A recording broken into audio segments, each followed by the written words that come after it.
Bagaimana caranya meningkatkan daya pikir anak ke arah level yang lebih tinggi atau yang lebih dikenal dengan istilah HOT, Higher Order Thinking Skill.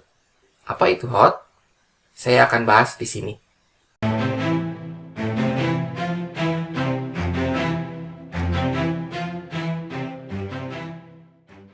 Tahun 2019 ke belakang, HOT atau Higher Order Thinking Skill ini menjadi topik yang sangat hangat di dunia pendidikan. Karena itu banyak ditemukan di soal-soal ujian nasional dan soal ujian masuk perguruan tinggi. Meskipun banyak manfaatnya, tetapi soal HOT ini banyak dikeluhkan oleh siswa karena terbilang sulit. Nah, apa itu HOT? Yuk kita simak saja. HOT atau Higher Order Thinking Skill pertama kali dikenalkan oleh Benjamin S. Bloom dan kawan-kawan melalui bukunya yang berjudul Taxonomy of Educational Objective, The Classification of Educational Goal, tahun 1956. HOT merupakan kemampuan berpikir tingkat tinggi. Dalam buku tersebut, Bloom juga mengemukakan tujuan pembelajaran yang dibagi menjadi 3 ranah penting, yaitu kognitif, afektif, dan psikomotorik. Di dalam ranah kognitif, terdapat tingkatan kemampuan berpikir yang dibagi lagi menjadi 2, yaitu tinggi dan rendah, yang menjelaskan urutan kemampuan berpikir. Urutan pertama yaitu yang paling bawah itu mengingat, kemudian memahami, kemudian mengaplikasikan. Di atasnya lagi menganalisis, mengevaluasi, dan mencipta. Bagian mengingat hingga mengaplikasikan dikategorikan sebagai kemampuan berpikir tingkat rendah atau LOTS. Sementara sisanya yaitu menganalisis hingga mencipta itu termasuk ke dalam kemampuan berpikir tingkat tinggi atau HOT.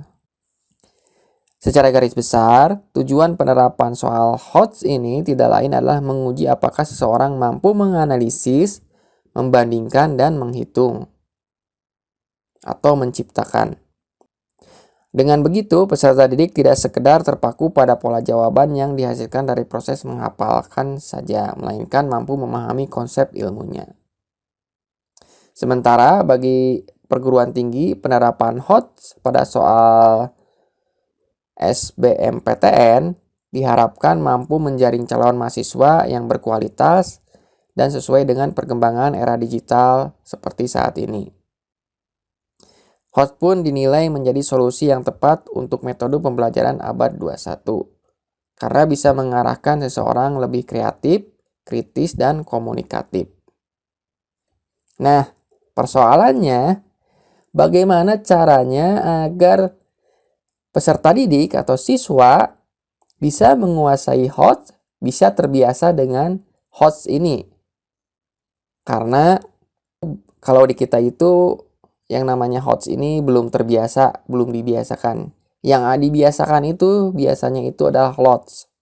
Di tingkat pendidikan itu kebanyakan itu LOTS. Hanya sekedar mengingat, memahami, dan mengaplikasikannya saja.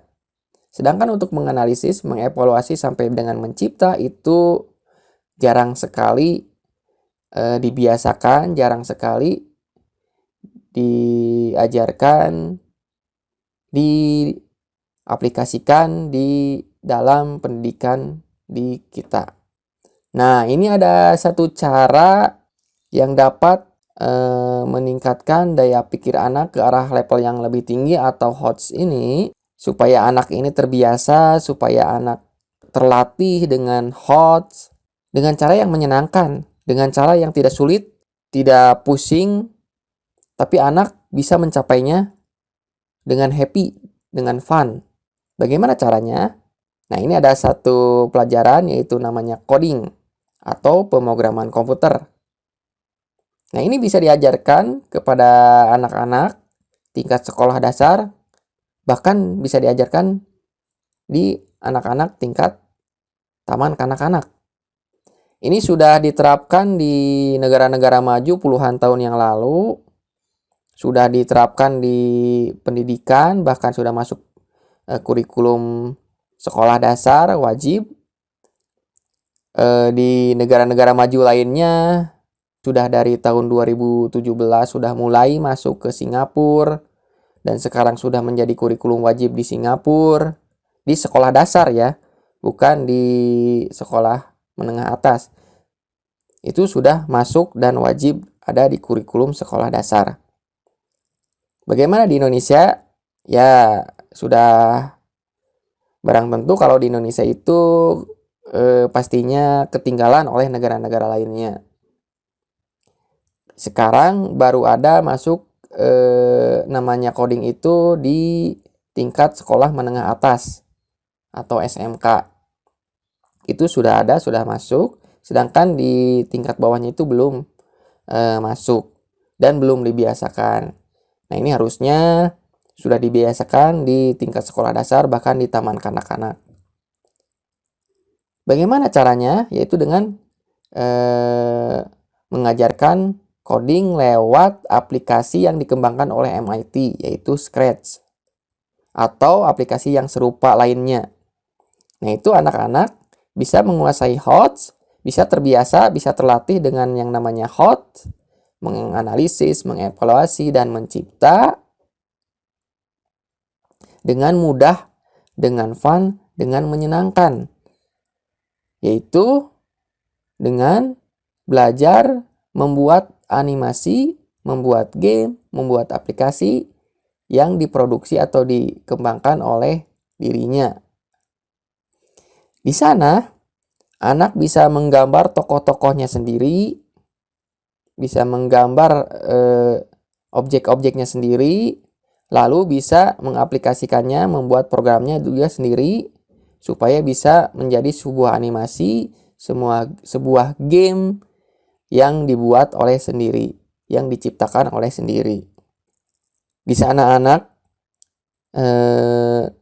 dibiasakan untuk belajar menganalisis sesuatu, lalu mengevaluasinya, juga membuat sebuah karya atau menciptakan sebuah karya yang bisa membanggakan dirinya sendiri, yang bisa meningkatkan kemampuan berpikir anak ke arah level yang lebih tinggi. Jika penasaran, kita buka saja aplikasinya. Apa itu pemrograman? Nah, ini pemrograman itu adalah, atau coding itu adalah kegiatan untuk menuliskan perintah-perintah terhadap komputer agar si komputer mau melakukan apa yang kita perintahkan. Anak di sini belajar logika, belajar matematika, belajar untuk menganalisis bagaimana caranya agar misalkan si tokoh bergerak, si tokoh berlari, agar si objek yang dia buat itu bisa bergerak, agar si objek yang dia buat bisa berlari, bisa menembakkan sesuatu. Bagaimana jika si objek tersebut menyentuh objek lain, bagaimana jika objek menyentuh batas dan sebagainya, bagaimana supaya dapat merubah bentuk objek, merubah warna objek. Mereka akan menganalisisnya, lalu mengevaluasinya, apakah hasilnya sudah sesuai atau tidak. Nah, di situ ada kegiatan untuk menciptakan sebuah karya tentunya. Maka di sanalah HOTS itu dibiasakan, HOTS itu diasah kepada anak-anak. Dan anak-anak tidak terbebani dengan hal tersebut. Anak-anak menyenanginya, menyukainya, karena itu fun, menyenangkan bagi anak-anak. Oleh karena itu, jangan ragu untuk mengajarkan yang namanya coding ini kepada anak-anak tingkat sekolah dasar, bahkan TK sekalipun, agar supaya kemampuan berpikir tingkat tinggi pada anak ini bisa diasah, bisa dibiasakan, sehingga yang namanya HOTS ini tidak asing lagi di dalam pendidikan anak-anak. Jika video ini bermanfaat untuk Anda, Jangan lupa tekan tombol subscribe-nya dan bunyikan loncengnya untuk mendapatkan info-info dan tips-tips menarik seputar coding. Terima kasih.